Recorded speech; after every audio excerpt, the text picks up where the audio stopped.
Je reviens sur le cogito cartésien, je pense donc je suis, au regard des hommes et des femmes. Je dirais que d'une certaine manière, la formule vous paraîtra peut-être un peu provocatrice, les hommes disent je pense donc je suis, et les femmes disent je suis donc je pense. Qu'est-ce que ça veut dire? Ça veut dire que pour la femme, son moi est très important. Son moi existentiel, en quelque sorte, c'est important. Ce qu'elle vit, son vécu, ce qui lui est arrivé, ce dont elle se souvient, ce qui l'a marqué. Donc c'est ce je suis qui est important. Et donc finalement, du moment que je suis, que j'existe, eh bien je pense.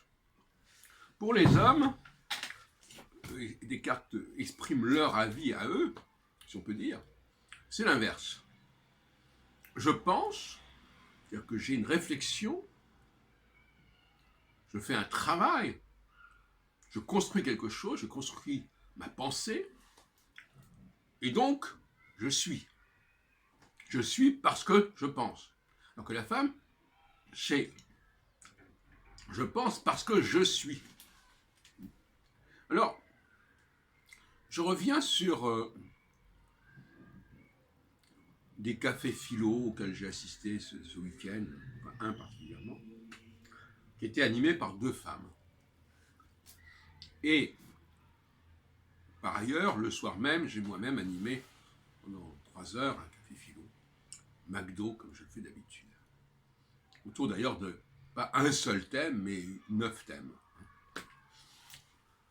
Et j'ai cru remarquer en tout cas, que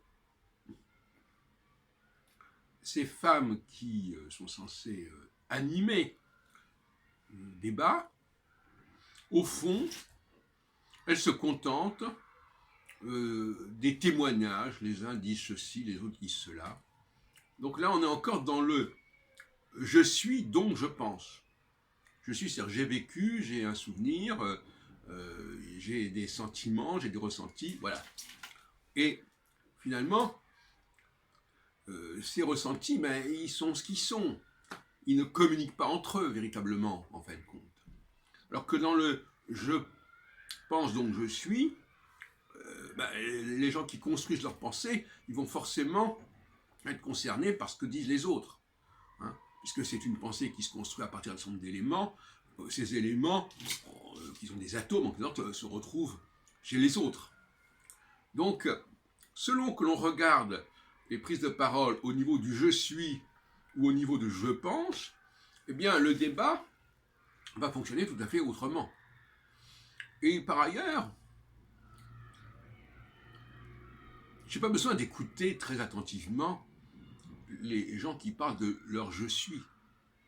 Parce que finalement, il leur est arrivé ça, c'est anecdotique. Voilà, elle dit ce qu'elle a à dire, elle s'exprime, et puis après on passe à la personne suivante. Et c'est cette espèce d'écoute flottante qui caractérise ces animatrices finalement. Au fond, elles ne font pas très attention à ce qui se dit, et elles ne font pas très attention à relier ce qui se dit au niveau de la pensée, à les connecter, à la différence d'un Jean-Luc Berlet, par exemple, qui animait d'ailleurs ce même groupe avant son décès, il y a quelques mois. Et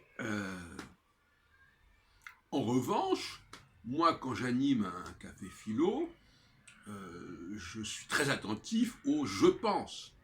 Qu'est-ce que vous pensez? Les gens ne vont pas leur raconter leur vie, ne vont pas raconter leurs petits sentiments personnels. Hein, ils vont dire quelque chose. Et surtout, il va s'agir d'une construction ensemble. On va construire ensemble une pensée. Parce que je pense donc je suis, oui, bien sûr, mais une pensée, ça peut se construire à plusieurs dans un débat. Et on peut arriver ensemble à quelque chose, à une conclusion. Alors que lorsqu'on est dans le « je suis », eh bien, non, je suis, moi il m'est arrivé ceci, toi il t'est arrivé cela, très bien, chacun vit sa vie à sa façon.